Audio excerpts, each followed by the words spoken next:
نجات کا دن اور کیا ہے نجات کا دن. 3 مرتبہ آپ نے اس جملے کو دہرایا. اس کے بعد آپ نے فرمایا کہ نجات. لوگوں نے پوچھا کہ نجات کے دن سے آپ کی کیا مراد ہے؟ تو آپ صلی اللہ علیہ وسلم فرمایا کہ دجال آئے گا، جبل احد پر چڑھ کر کے مدینے کی طرف دیکھے گا اور اپنے ساتھیوں سے کہے گا دیکھو کیا تمہیں وہ سفید محل نظر آ رہا ہے؟ وہ سفید محل تمہیں نظر آ رہا ہے. اور سفید محل سے مراد کیا ہوگا؟ کہے گا وہ یہ احمد کی مسجد ہے، یعنی محمد صلی اللہ علیہ وسلم کی مسجد، مسجد نبوی. سفید محل سے مراد اس کے نبی کریم صلی اللہ علیہ وسلم کی مسجد نبوی. پھر جب مدینے کی طرف آئے گا تو ہر راستے پر ایک فرشتہ کیا ہے؟ مستعد پائے گا جو ننگی تلوار لی وہاں پر کھڑا ہوگا. چنانچہ وہ شام کی جانب جرف کے مقام، جرف آج بھی مدینے کے اندر ایک جگہ ہے، مدینے سے باہر کا علاقہ ہے جرف، وہاں سے نکل کر کے شوردار زمین پر جا کر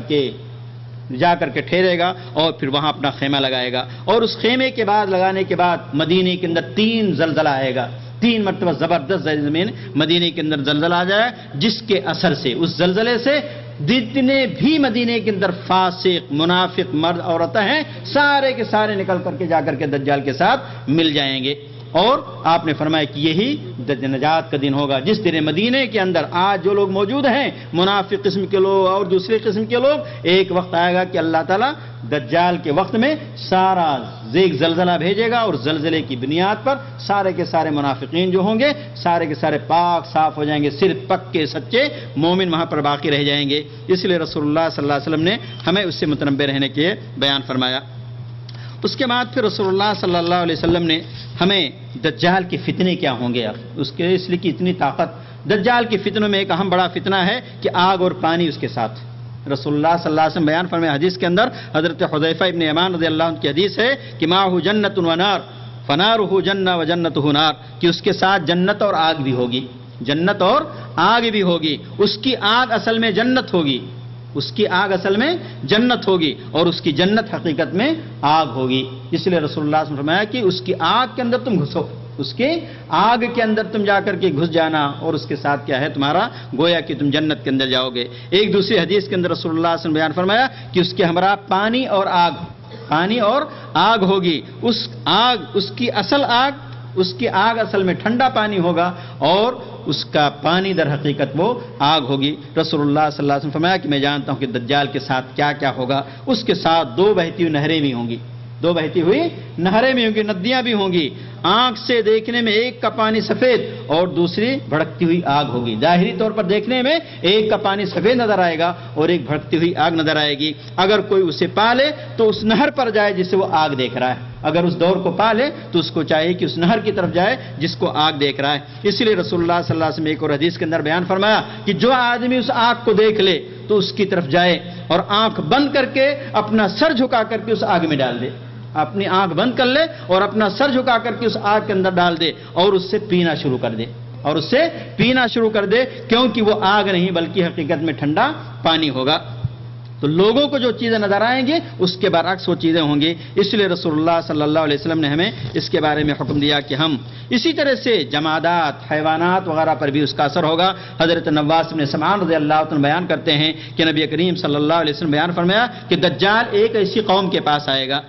اور اس قوم کے پاس آ کر کے انہیں اپنی طرف دعوت دے گا کہ میرے اوپر ایمان لے کر کے آؤ، اور کہے پھر وہ لوگ ایمان لے آئیں گے اس کے اوپر. پھر وہ آسمان کو حکم دے گا بارش برسانے کا. آسمان سے کیا ہوگی؟ بارش شروع ہو جائے گی. پھر زمین کو حکم دے گا کہ زمین تو اپنی پیداوار نکال، ادھر بارش آسمان سے برسایا، اس کے بعد زمین کو حکم دے گا کہ تم کیا ہے اپنی پیداوار نکالو، یہاں تک کہ زمین بھی کیا کرے گی؟ اس کے حکم سے پیداوار نکالے گی. اور ان کی جو بھیڑ بکریاں جو چرنے گئی ہیں اتنی یعنی موٹی تازی ہو کر کے آ جائیں گی کہ ان کے پیٹ پھولے ہوئے ہوں گے اور ان کے تھنوں کے اندر دودھ بھرا ہوگا، دودھ سے ان کے تھن دودھ سے لبریز ہوں گے اور باہر کو لٹکے ہوں گے. اس کے بعد دجال ایک دوسری قوم کے پاس آئے گا اور وہاں پر اپنی دعوت دے گا، لیکن وہ لوگ ماننے سے انکار کر دیں گے، کہیں گے ہم تیرے پر ایمان لانے والے نہیں. وہ ان کے پاس سے آئے گا،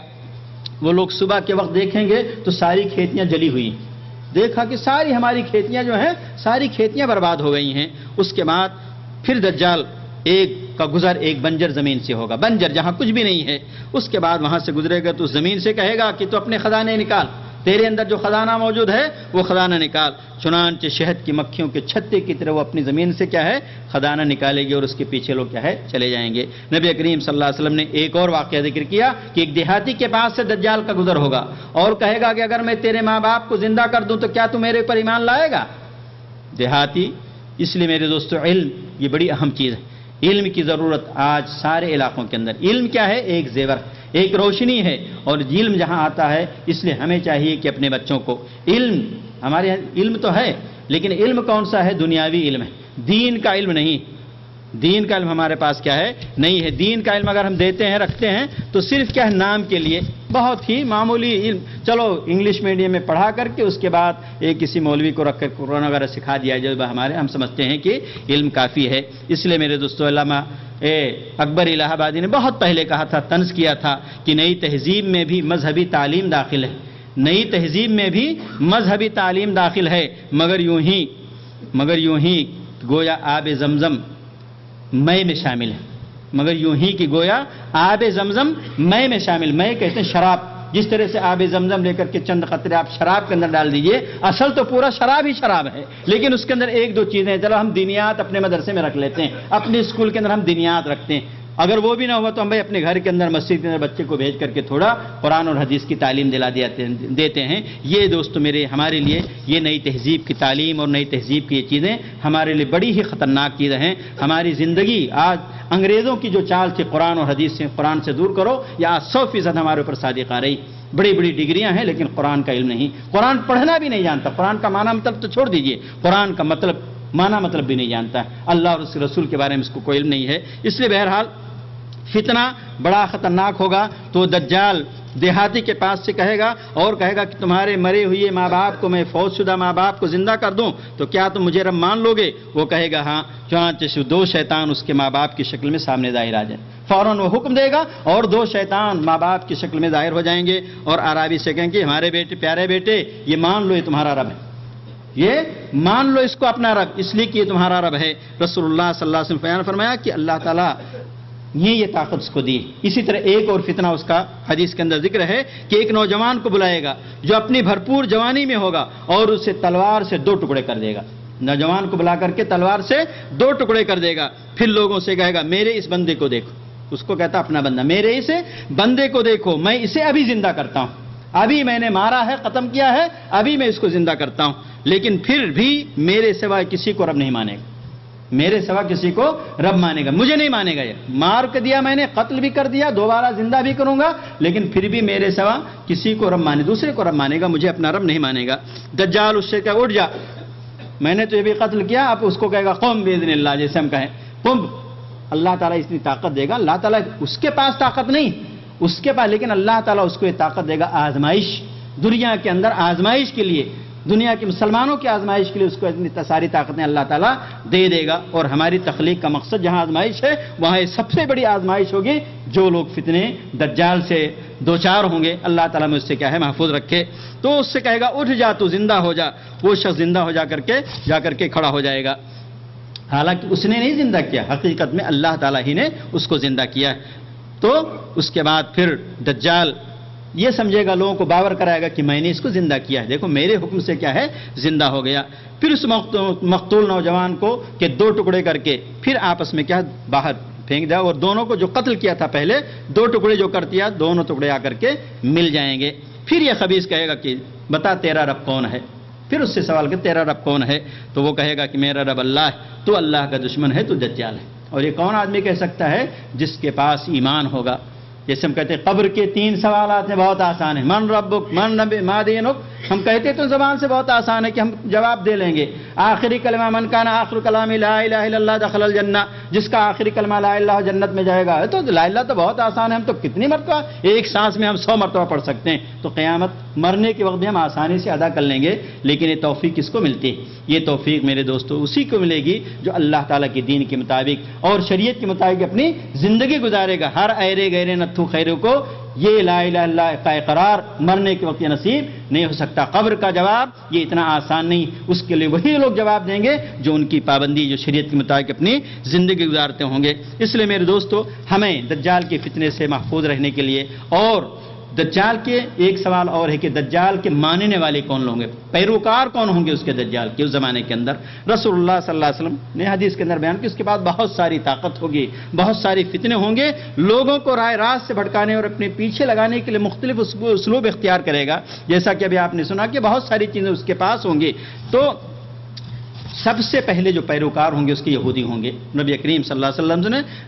حضرت انس بن مالک رضی اللہ عنہ کی حدیث میں بیان فرمایا، یتبع الدجال من یہود اصفہان 70,000 علیہم الطیالسہ۔ نبی کریم صلی اللہ علیہ وسلم بیان فرمایا کہ اس کے ماننے والے سب سے زیادہ کون ہوں گے؟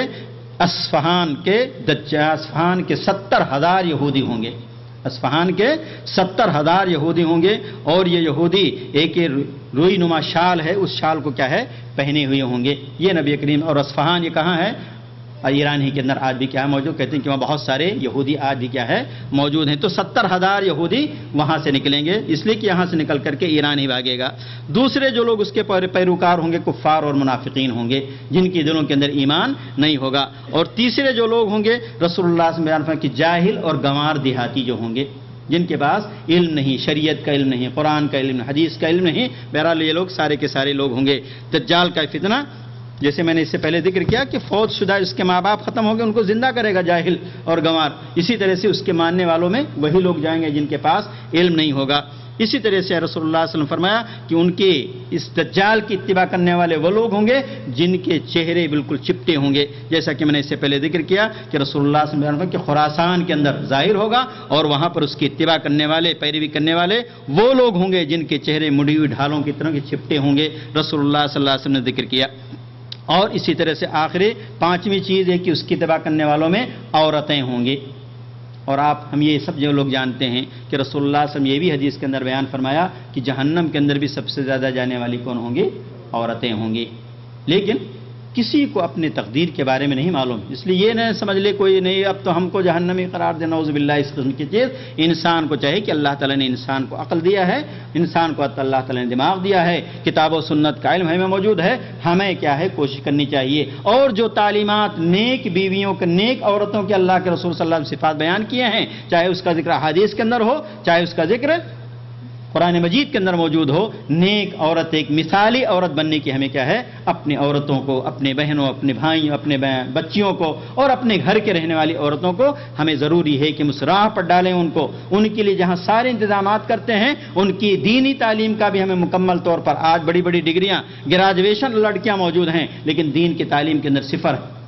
عورتوں کے اوپر ہم لوگ حقیقت میں بہت بڑا ظلم کر رہے ہیں، ان کے لیے دینی تعلیم کا ہم نے اتنا انتظام نہیں کیا جس طرح سے جس کی وہ مستحق ہیں۔ اس لیے عورتوں کی تعلیم ایک بنیادی چیز ہے، ایک زیور ہے، ایک بہترین چیز ہے علم کی شکل میں ہمیں عورتوں کو۔ تو رسول اللہ صلی اللہ علیہ وسلم بیان فرمایا کہ دجال کے، اس لیے دجال جب ظاہر ہوگا تو حدیث کے اندر ہے کہ رسول اللہ نے فرمایا کہ آدمی اپنے قریبی رشتہ دار، ماں، بیٹی، بہن، پھوپھی کو گھر میں اس خوف سے باندھ دے گا، باندھ کر کے رکھے گا کہ کہیں دجال کے ساتھ جا کر کے نہ مل جائے۔ یہ دور ہوگا کہ اپنی بہن بیٹیوں کو رسیوں میں، بیڑیوں میں جکڑ کر کے گھروں کے اندر لوگ رکھیں گے، مرد لوگ، تاکہ یہ کہیں دجال کے فتنے میں ملوث نہ ہو جائے، شیطان دجال کی طرف، شیطان کی طرف کیا ہے بھاگ نہ جائے۔ تو رسول اللہ صلی اللہ علیہ وسلم نے بتا دیا کہ 40 دن جو ہے یہ دجال فتنہ، اس کے سلسلے میں نے ذکر کیا کہ ایک دن،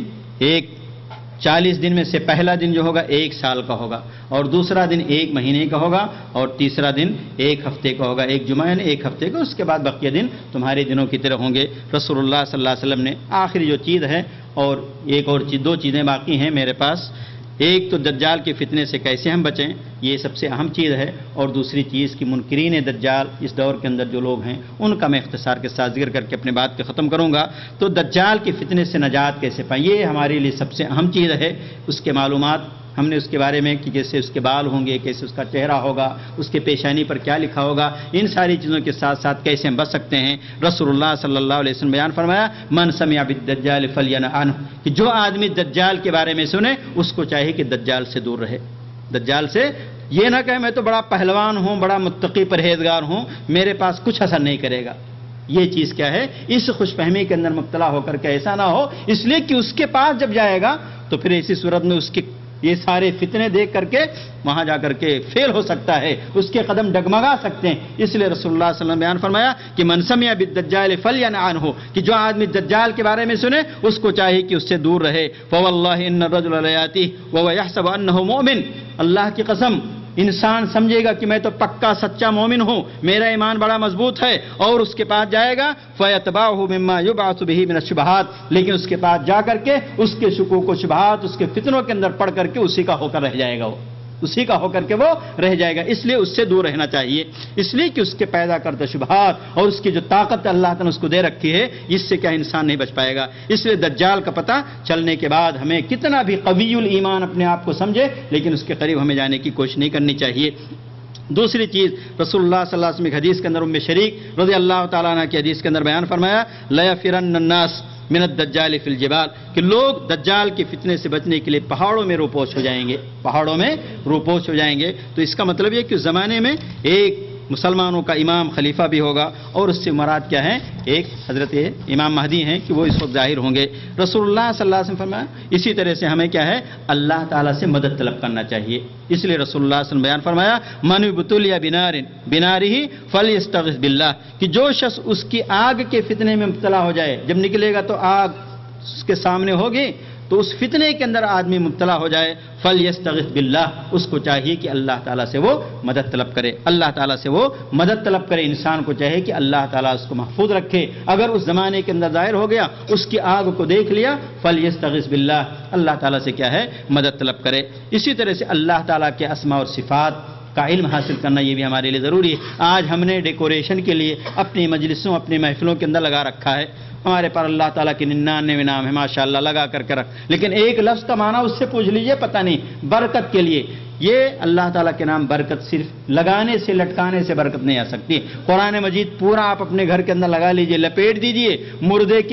مردے مرنے والے کے کفن کا لپیٹ بھی دیجئے تو اس سے کوئی فائدہ نہیں۔ اس لیے کہ قرآن کی تلاوت، قرآن کے اوپر عمل کرنا، قرآن کا معنی مطلب سمجھنا، یہ سب سے اہم چیز ہے۔ اس لیے ہمیں چاہیے کہ اللہ تعالیٰ کے اسماء اور صفات، اس لیے کہ وہ حسین و جمیل اور تمام نقائص اور عیوب سے اللہ تعالیٰ پاک صاف ہے، اس لیے وہ جس طرح مقدس مبرہ ہے تمام عیوب سے، اس کے اسماء اور ذات لیس کمثلہ شیء وہو السمیع البصیر، اللہ تعالیٰ کے جیسے کوئی بھی چیز نہیں ہے، اور وہ سننے والا اور جاننے والا۔ اس طرح اللہ تعالیٰ کی جتنے بھی اسماء صفات ہیں، یہ ہمارے لیے بہت اہم چیزیں، ان کا وسیلہ لے کر کے ہمیں اللہ تعالیٰ سے دعا کرنی چاہیے، نہ کہ وہ وسیلہ جو آج ہمارے یہاں رائج ہے کہ اللہ تعالیٰ کے رسول صلی اللہ علیہ وسلم کے وسیلے سے دعا کرنا، جیسا کہ مشہور ہے آدم علیہ السلام کے قصے میں، جس کی تفصیلات آپ جانتے ہوں گے۔ تو اللہ تعالیٰ کے اسماء صفات کا وسیلہ لینا، اپنے نیک اعمال کا وسیلہ لینا، یہ ساری چیزیں وسیلے کی قسمیں ہیں، لیکن اللہ تعالیٰ دوسرے کسی اللہ تعالیٰ کے رسول صلی اللہ علیہ وسلم کے بھی نام کا، یا جیسے ہمارے کہتے ہیں کہ اللہ اپنے نبی کے طفیل میں ہماری دعا قبول فرما، اپنے نبی کے صدقے میں ہماری دعا قبول فرما، یہ چیز شرعاً جائز نہیں، اس لیے ہمیں اس سے بچنا چاہیے۔ اور سورہ کہف کی ابتدائی 10 آیات کی تلاوت، سورہ کہف کے جس کو ہم روزانہ جمعہ کلاب ہونا چاہیے کہ جمعہ آ رہا ہے، جمعہ کے دن ہمیں کیا ہے، سورہ کہف کی تلاوت کرنے رسول اللہ صلی اللہ علیہ وسلم مشروع قرار دیا ہے، اس لیے ہمیں جمعہ کے دن تلاوت کرنی چاہیے۔ اور یہ من حفظ 10 آیات من اول سورۃ الکہف، جو آدمی سورہ کہف کی ابتدائی 10 آیتوں کو یاد کر لے گا، عصم من فتنۃ الدجال، تو وہ دجال کے فتنے سے محفوظ رہے گا۔ اس لیے ہر مومن کو چاہیے، ہر مسلمان کو چاہیے کہ اپنے گھروں کے اندر اپنے بال بچوں کو، اپنے بیوی بچوں کو خود بھی یاد کرے، اور ان 10 آیتوں کو سنانے یا یاد کرنے کی اور یاد دلانے کی کوشش کرے۔ اس لیے دوسری حدیث کے اندر رسول اللہ صلی اللہ علیہ وسلم بیان فرمایا من قرأ سورۃ الکہف کما انزل، سورہ کہف جو آدمی کما انزلت، سورہ کہف کی تلاوت کرے گا جیسے اس کو نازل کیا اللہ تعالیٰ نے، ثم ادرک الدجال، اور پھر اس کو دجال کا دور آ گیا، دجال کے دور میں پہنچ گیا، لم یسلط علیہ، تو اللہ تعالیٰ دجال کو اس کے اوپر مسلط نہیں کر سکتا ہے، دجال کو دجال کا کوئی کچھ نہیں بگاڑ سکتا ہے۔ اس لیے ہمیں چاہیے کہ اس میں بھی اسی طرح حرمین شریفین میں سے کسی دونوں میں سے کسی پناہ لینا، مکہ اور مدینہ کے اندر پناہ لینے کی، وہاں پر آباد ہو سکتا ہے اگر، تو وہاں پر جا کر کے کیا ہے، آبادی اختیار کرے، سکون اختیار کرے، اس لیے کہ دونوں مقامات ایسے ہیں جہاں پر دجال داخل نہیں ہو سکتا ہے۔ اور لوگوں کو دجال کے بارے میں کثرت سے آگاہ کیا جائے، لوگوں کے بارے میں لوگوں کو اس سے متنبہ کیا جائے، جیسا کہ میں نے شروع میں کہا کہ رسول اللہ صلی اللہ علیہ وسلم بیان فرمایا کہ لا یخرج الدجال، کہ دجال اس وقت تک نہیں نکلے گا حتی یذهل الناس عن ذکرہ، یہاں تک کہ لوگ اس کے ذکر سے غافل ہو جائیں گے۔ اس لیے کثرت سے اپنے مجلسوں کے اندر، اپنے گھروں کے اندر، اپنے مجلسوں کے اندر لوگوں کو یاد دلانا چاہیے، تاکہ لوگ جو ہے اس کے دجال کے فتنے سے محفوظ رہ سکیں۔ اس لیے شریعت، علم شریعت سے خود کو اپنے آپ کو مسلح کرنا کہ شریعت کا علم کیا ہے، اس سے اپنے آپ کو انسان مسلح کرے۔ اس لیے کہ اگر علم نہیں ہوگا تو پھر ہمیں آج جیسے ہمارے یہاں، میں آپ کو بتاؤں، علم نہیں ہوگا تو ہمارے یہاں حدیث بولتا، حدیث کے اندر ہے، حدیث کے اندر کیا مطلب ہے؟ کیسی بھی حدیث، حدیث کا مطلب ہے ہوتا لوگوں کی بات۔ حدیث کا ایک ماڈرن معنی کیا؟ ماڈرن عربی کے اندر حدیث کے معنی گفتگو، بات بھی ہوتی، ماڈرن کوئی چیز ہو اس کو بھی حدیث کہتے ہیں، تو لوگ کہتے ہیں حدیث میں آیا، اس لیے لوگ گمراہ کر رہے ہیں، آج حدیث کے نام پر گمراہ کرتے ہیں۔ اور ہمارے استاد ہمیشہ کا رواہ مسلم، حدیث کے بارے میں پوچھو بولیں گے مسلم نے روایت کیا ہے، اور اس کے دل کے اندر کیا ہے؟ مسلم سے مراد مسلمان، نہ کہ صحیح مسلم آپ سمجھتے ہیں۔ تو رواہ مسلم کا مطلب کیا ہوتا ہے؟ مسلم نے روایت کیا ہے، ہم سے وہ ظاہری طور پر ظاہر کرا کہ صحیح مسلم کی روایت ہے، ہم یہی سمجھیں گے، لیکن اس کے دل کے اندر کیا ہے؟ کسی مسلمان سے میں نے سنا، جیسے آج سنی سنائی باتیں لوگ کیا ہے دنیا کے سامنے پیش کرتے ہیں۔ تو یہ فتنے کا دور ہے، حدیث کے نام پر اور رواہ مسلم کے نام پر اس طرح سے آپ کو کیا ہے لوگ گمراہ کریں گے۔ اس لیے علم، آپ جانتے ہیں اسی قرآن سے لوگ وسیلے کی غیر اللہ سے مدد طلب کرنا مانگتے ہیں، دلیلیں لیتے ہیں۔ کیا ہے؟ آپ نے سنا ہوگا، بہت مشہور ہمارے کا مقرر سید ہاشمی شوچوی، یا ایھا الذین آمنوا استعینوا بالصبر والصلاۃ، کہتا ہے جو قرآن کے اندر غیر اللہ سے مدد مانگنے کی دلیل میں تم کو دیتا ہوں۔ یہ میں نے اپنے کانوں سے سنا اس تقریر کو، کہا کہ دیکھو اللہ تعالیٰ اے مومنو، صبر سے اور نماز سے تم مدد طلب کرو، اور صبر اور صلاح یہ دونوں غیر اللہ ہیں، صبر اور صلاح یہ دونوں غیر اللہ ہیں۔ جو مطلب یہ ہوا کہ اللہ تعالیٰ خود کہتا ہے کہ غیر اللہ سے مدد طلب، کون وہاں بھی ہمیں روکنے والا ہوتا ہے کہ ہم غیر اللہ کی اور خواجہ اور فلاں کی مدد نہ طلب کریں؟ یہ ہے قرآن سے گمراہ کرنا۔ گمراہ سے کیا ہے؟ قرآن سے ہم کو گمراہ دیا۔ علم آپ کے پاس جب نہیں ہوگا تو یہ ہم جانتے ہیں کہ صبر ایک نیک عمل ہے، نماز صلاح ایک اچھی چیز ہے، اور ہمارا ایمان، کوئی بھی اہل سنت و جماعت کا آدمی نہیں کہتا ہے کہ نہیں نیک اعمال کو وسیلہ آپ نہیں بنا سکتے، نیک اعمال کے ذریعہ مدد نہیں، کون کہتا؟ کوئی نہیں کہتا۔ ہم تو کہتے ہیں کہ نیک اعمال کا ذریعہ، بخاری کے اندر مشہور روایت ہے 3 آدمیوں کی، ہم کہتے ہیں، سارے لوگ کہتے ہیں، کوئی پاگل ہوگا جو اس بات کا انکار کرے گا، لیکن وہ اس طرح سے غلط طریقے سے معنی مدد نکال کر، آپ کے پاس اگر علم نہیں ہوگا تو یہی ساری چیزیں، حرکتیں آپ کے سامنے بھی پیش آ سکتی ہیں، لوگ حدیث کے نام پر، اس کے نام پر، اس کے نام پر گمراہ کر دیں گے۔ اس لیے میرے دوستو، ہمیں چاہیے کہ دجال کے فتنے سے بچنے کے لیے ہمیں رسول اللہ صلی اللہ علیہ وسلم جن چیزوں کا حکم دیا ہے، تو شریعت کا علم ہمارے پاس جب ہوگا تو ہم اس کو پہچان لیں گے، اور جو مومن ہوگا وہ پہچان لے گا اس کی پیشانی پر کافارہ، یہ کیا ہے؟ اللہ تعالیٰ۔ علم بھی ضروری ہے، اور جو سچا پکا مومن ہوگا، اگرچہ اس کے پاس،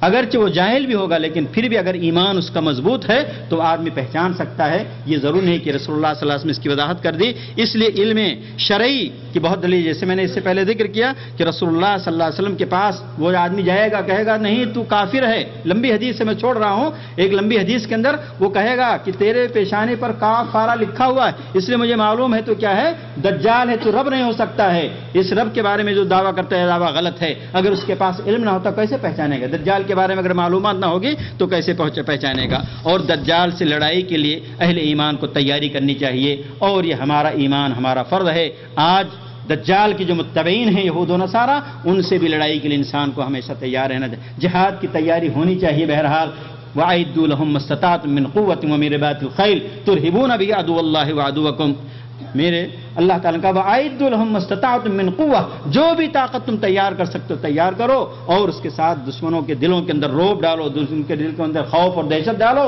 تاکہ یہ لوگ کیا ہے تمہیں تکلیف پہنچانے سے باز آ جائیں۔ اس لیے رسول اللہ صلی اللہ علیہ وسلم نے ہمیں ان سے متنبہ کیا ہے کہ ہمیں چاہیے کہ علم حاصل کریں، اور اس کی ہلاکت جا کر کے کہاں ختم ہوگا؟ بلاد شام کے اندر اس کی جا کر کے ہلاکت، اس کا خاتمہ ہوگا، جیسا کہ رسول اللہ صلی اللہ علیہ وسلم نے ذکر کیا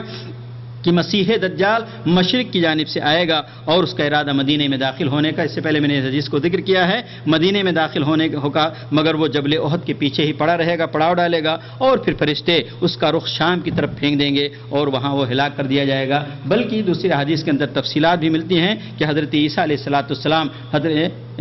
دجال کو قتل کریں گے، جیسا کہ حضرت ایک حدیث کے اندر رسول اللہ صلی اللہ علیہ وسلم بیان فرمایا، یقتل ابن مریم الدجال بباب لد۔ باب لد ایک جگہ ہے جو فلسطین کے کسی علاقے کے اندر، وہیں پر بیت المقدس کے اطراف میں کہیں ہے، لد ایک جگہ کا نام ہے، وہاں کے بارے کہ رسول اللہ صلی اللہ علیہ وسلم فرمایا کہ فلسطین لد کے نواحی علاقے میں، آس پاس میں، قریب میں، وہیں پر جا کر کے حضرت عیسیٰ علیہ السلام اس کو قتل کر دیں۔ عیسیٰ علیہ السلام دجال کو باب لد کے مقام پر کیا ہے قتل کریں گے۔ ابو ہریرہ رضی اللہ عنہ بیان فرماتے ہیں کہ مسلمان جنگ کی تیاری کر رہے ہوں گے، جب صفیں درست ہو جائیں گی تو نماز کا وقت آ جائے گا، عین اسی وقت، یعنی حضرت امام مہدی پہلے ظاہر ہوں گے، مہدی پہلے ظاہر ہو چکے ہوں گے، اس کے بعد حضرت مسیح عیسیٰ علیہ السلام ظاہر ہوں گے، نماز کی تیاری ہو رہی ہوگی کہ حضرت عیسیٰ علیہ السلام کا نزول ہوگا۔ اور دوسری روایت میں ہے کہ مشرق و مغرب میں سفید مینانے کے قریب دو رنگ دار کپڑوں میں ملبوس دو فرشتوں کے پروں پر اپنی ہتھیلیاں رکھے ہوئے حضرت عیسیٰ علیہ السلام نزول فرمائیں گے۔ وہ جب سر جھکائیں گے تو اس سے پانی کے قطرے ٹپک رہے ہوں گے، اور جب سر اوپر اٹھائیں گے تو اس سے پانی کے چمکدار قطرے موتیوں کی طرح جھڑیں گے۔ جیسے ہی کوئی کافر حضرت عیسیٰ علیہ السلام کی سانس کی خوشبو پائے گا اسی وقت مر جائے گا، سانس کی خوشبو پانے کے بعد ہی مر جائے گا ان کے سانسوں کی خوشبو سے۔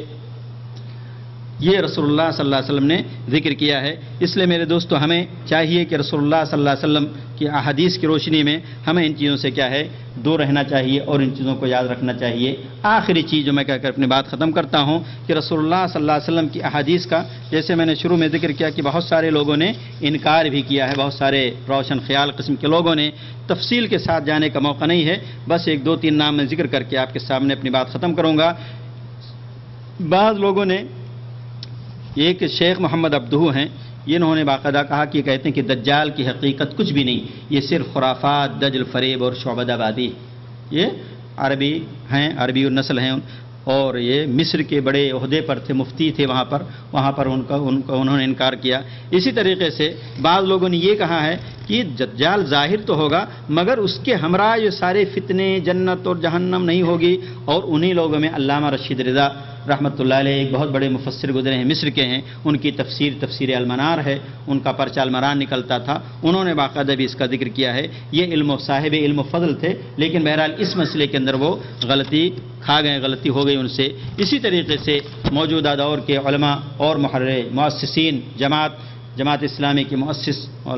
شیخ ابو العلا مودودی، یہ بھی کیا ہے انہی لوگوں میں سے ہیں، بلکہ انہوں نے اپنے ترجمان القرآن جو ان کا پرچہ نکلتا تھا اس کے اندر 2-3 مرتبہ انہوں نے بڑی تفصیل کے ساتھ، بڑی جرأت مندی اور دلیری کے ساتھ باقاعدہ اس چیز کو لکھا ہے۔ ترجمان القرآن فروری 1946 1946 کے اندر کہتے ہیں کہ ان امور کے متعلق مختلف باتیں حضور سے احادیث میں منقول ہیں، وہ دراصل آپ کے قیاسات ہیں جن کے بارے میں آپ خود شک میں مبتلا تھے۔ یعنی کہتے ہیں کہ صرف قیاسات تھے، اس لیے رسول اللہ صلی اللہ علیہ وسلم کو مکمل طور پر یقین نہیں تھا، حالانکہ ہم جانتے ہیں کہ قرآن مقدس کی اس آیت کریمہ جو میں نے شروع میں آپ کے سامنے رکھی، وما ينطق عن الهوى ان هو الا وحی یوحی، کہ نبی کریم صلی اللہ علیہ وسلم اپنی خواہشات سے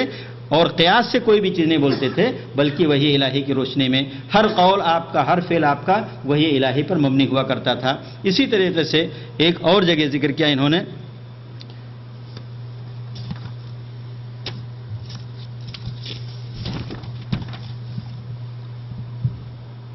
یہ عقیدہ کہ آخری زمانہ میں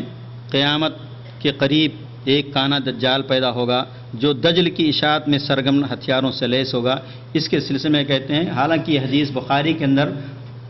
صحیح بخاری کے اندر 8 مرتبہ آئی اور صحیح مسلم کے اندر 17 مرتبہ یہ دعا آئی، یہ حدیث آئی ہے۔ اور نماز کی جو دعائیں ہیں اس کے اندر آپ جانتے ہیں جو مشہور دعا ہے، اللہم انی اعوذ بک من عذاب القبر واعوذ بک من فتنة المسیح الدجال واعوذ بک من فتنة المحیا والممات، یہ ساری دعائیں۔ اس کے بعد لکھتے ہیں وہ کہ کانا دجال وغیرہ افسانے جن کی کوئی شرعی حیثیت نہیں، یہ سارے کیا ہیں؟ افسانے ہیں جن کی کوئی شرعی حیثیت نہیں ہے، ان چیزوں کو تلاش کرنے کی ہمیں کوئی ضرورت نہیں۔ عوام میں اس قسم کی جو باتیں مشہور ہیں ان کی ذمہ داری اسلام پر نہیں، اور ان میں سے کوئی چیز اگر غلط ثابت ہو جائے تو اسلام کو کوئی نقصان بھی نہیں پہنچتا ہے۔ یہ اپنے پرچے ترجمان قرآن کے اندر اس کو ذکر کیا۔ ایک اور جگہ ذکر کرتے ہیں کہ حضور صلی اللہ علیہ وسلم کو اپنے زمانے میں اندیشہ تھا کہ شاید دجال آپ ہی کے زمانے میں ظاہر ہو جائے یا آپ کے بعد کسی قریبی زمانے میں ظاہر ہو، لیکن کیا 1350 برس کی تاریخ نے ثابت نہیں کر دیا کہ حضور صلی اللہ علیہ وسلم کا اندیشہ صحیح نہ تھا۔ اب ان چیزوں کو اس طرح نقل و روایت کیے جانا کہ گویا یہ بھی اسلامی عقائد میں شامل ہے، نہ تو اسلام کی صحیح نمائندگی ہے اور نہ اسے حدیث ہی کا صحیح مفہوم کہا جا سکتا ہے۔ جیسا کہ میں عرض کر چکا ہوں کہ اس قسم کے معاملات میں نبی کریم صلی اللہ علیہ وسلم کے قیاس و گمان کا درست نہ نکلنا ہرگز منصب نبوت پر تان کا موجب نہیں ہو سکتا ہے۔ یہ بہرحال انہوں نے سراسر اس چیز کا کیا ہے انکار کیا ہے۔ اس طرح سے آپ موجودہ دور کے اندر سر سید وغیرہ جو ہیں ماڈرن ٹائپ کے لوگ، ان لوگوں نے بھی باقاعدہ سر سید وغیرہ نے تو بہت ساری چیزوں کا انکار کیا ہے۔ بہرحال جو لوگ ایسے لوگ اس زمانے کے اندر پیدا ہوئے جنہوں نے عقل کو، دین کو عقل کے تابع بنانے کی مضمون کوششیں کی اور ہمارے ثابت شدہ عقائد کے اندر اور ہمارے ثابت شدہ معاملات کے اندر، امور دینی معاملات کے اندر شکوک و شبہات پیدا کیے اور حجت حدیث پر بڑی ضربیں لگائی ہیں، اس لیے کہ حدیث کا انکار کرنا جو صحیح طور پر ثابت ہو یہ بہت بڑی گمراہی ہے۔ اس لیے میرے دوستو ہمیں اس بات کو ہمیشہ یاد رکھنا چاہیے کہ وما آتاکم الرسول فخذوہ وما نہاکم عنہ فانتہوا، کہ اللہ تعالیٰ کے رسول صلی اللہ علیہ وسلم جو ہمیں دیا ہے اس کو ہمیں مان لینا چاہیے۔ اگر وہ صحیح طور پر ثابت ہو جائے تو ہمیں اس کے ماننے میں کسی قسم کی جھجک نہیں ہونی چاہیے، اور کسی قسم کوئی کچھ بھی کہتا ہے کہتا رہے، سائنس کیا کہتے ہے، فلاں کیا کہتے ہیں، انگریز دنیا، ماڈرن دنیا ہماری اس بات کو تسلیم کرے گی کہ نہیں کرے گی، ہمیں اس کی پرواہ نہیں ہونی چاہیے، بلکہ ہمارا ایمان اور عقیدہ ہے کہ رسول اللہ صلی اللہ علیہ وسلم جس دین کو لے کر کے آئے تھے وہ اللہ تعالیٰ کا دین ہے، اور اس کی حفاظت کی ذمہ داری اللہ تعالیٰ نے ہر دور کے اندر ایسے علماء اور محدثین پیدا کیے جنہوں نے صحیح پانی کا پانی اور دودھ کا دودھ الگ کر کے رکھ دیا ہے۔ اس لیے جو چیزیں حدیث کے روح سے، جو قاعدہ قانون حدیث کو پرکھنے کا ہے، اگر اس معیار پر وہ حدیث پوری اترتی ہے تو ہمیں ماننے کے اندر کسی قسم کے کیا ہے اس کے اندر قیل قال کرنے کی کوئی گنجائش نہیں جاتی ہے۔ اللہ تعالیٰ سے دعا ہے کہ اللہ تعالیٰ میں نیک اعمال کرنے کی توفیق نصیب فرمائے۔ اللہ تعالیٰ ہمیں دجال کے سلسلے میں، دجال کے فتنوں سے محفوظ رکھے، اور اللہ تعالیٰ ہر مسلمان کو اس فتنے سے محفوظ رکھے۔ اور پھر میں آخر میں آپ تمام حضرات کا اور اپنے برادران گرامی شیخ عبدالہادی، فضیلۃ الشیخ عبدالہادی صاحب اور شیخ عطاء الرحمن صاحب کا بھی میں خصوصی طور سے شکریہ ادا کرتا ہوں، جنہوں نے مجھے یہ موقع دیا کہ میں آپ کے سامنے اس موضوع کو وضاحت کر سکوں۔ اگر اس کے اندر کوئی کمی بیشی رہ گئی ہوگی تو بہرحال کتابیں اس سلسلے میں موجود ہیں، آپ ان کتابوں کا مطالعہ کر سکتے ہیں۔ اللہ تعالیٰ سے دعا ہے کہ اللہ تعالیٰ میں نیک اعمال کرنے کی توفیق دے، ہمیں اللہ تعالیٰ دین کے علم حاصل کرنے کی توفیق نصیب فرمائے۔ یہ میرے دوستو دور ہے کہ اس کے اندر علم کو حاصل کیا جائے۔ آج علم 50 سال پہلے ہم کہہ سکتے تھے بہت سارے عذر، بہت سارے بہانے ہو سکتے تھے، لیکن آج اللہ تعالیٰ نے اتنا آسان کر دیا اس دین کو حاصل کرنا کہ آپ نیٹ کے ذریعے، آپ کتابوں کے ذریعے، آپ کیسٹوں کے ذریعے، سیڑھیوں کے ذریعے، علماء کے بیانات کے ذریعے ان ساری چیزوں سے اپنے آپ کو لیس کر سکتے ہیں، اور اپنے آپ کو دین کا ایک اچھا عالم اپنے آپ کو خود بنا سکتا ہے انسان۔ اس لیے میرے دوستو ہمیں اس قسم کے دور کے اندر، اس ماحول کے اندر ہمارے پر بہت بڑی ذمہ داری ہے کہ ہم خود اپنے فکر کریں، اپنے بال بچوں کے فکر کریں، اور دین کی تعلیم سے ان کو مسلح کریں۔ ایسا نہ ہو کہ دنیا کے سارے انتظامات، ان کے روشن مستقبل کے سارے انتظامات ہم نے کیا، لیکن اگر کچھ نہیں کیا تو ہم نے ان کے دین کے لیے کچھ نہیں کیا۔ دین کے نام پر ہمارے پاس نہ گھروں کے اندر کتابیں، نہ ہمارے گھروں کے اندر اخبارات، نہ ہمارے گھروں کے اندر اور دوسری چیزیں، لیکن دنیاوی چیز، دنیا کے ٹیکنک حاصل کرنے کے لیے، دنیا کی اور چیزیں، علوم حاصل کرنے کے لیے سارا پیسہ، وقت سب لگا دیتے ہیں، لیکن دین کے بارے میں ہم لوگ بہت دور رہ چکے ہیں۔ اللہ تعالیٰ ہمیں اس سے توفیق دے کہ ہم اپنے بچوں کی بھی صحیح تربیت کر سکیں، اور پھر آگے کا معاملہ اللہ تعالیٰ کے ہاتھ میں، ہماری ذمہ داری ہے کہ ہم کوشش کریں، اور آگے نتیجہ کیا نکلے گا یہ اللہ تعالیٰ کو معلوم ہے۔ ہم اپنی ذمہ داری سے سبکدوش ہو جائیں، اور اس کے بعد سبکدوش ہو جائیں، اور پھر اللہ تعالیٰ کے پاس کہہ سکتے ہیں کہ ہم نے اپنی اولاد کے لیے وہ سارا کچھ کیا جو ہمیں کرنا چاہیے تھا۔ ایسا نہ ہو کہ قیامت کی ہماری اولاد ہمارا گریبان پکڑ کر کے کہے کہ ہمارے والدین ہمارے کھانے کے لیے، ہمارے رہنے کے لیے، ہمارے فلاں کے لیے سارے انتظامات کیے، لیکن دین کے بارے میں انہوں نے کوئی ہمارے لیے انتظام نہیں کیا۔ تو میرے دوستو یا ایھا الذین آمنوا قوا انفسکم واہلیکم نارا، اے مومنو اپنے آپ کو، اپنے گھر والوں کو جہنم کی آگ سے بچانے کی کوشش کرو۔ اللہ تعالیٰ میں نیک اعمال کی توفیق دے۔ وصلی اللہ علیہ رسول الکریم۔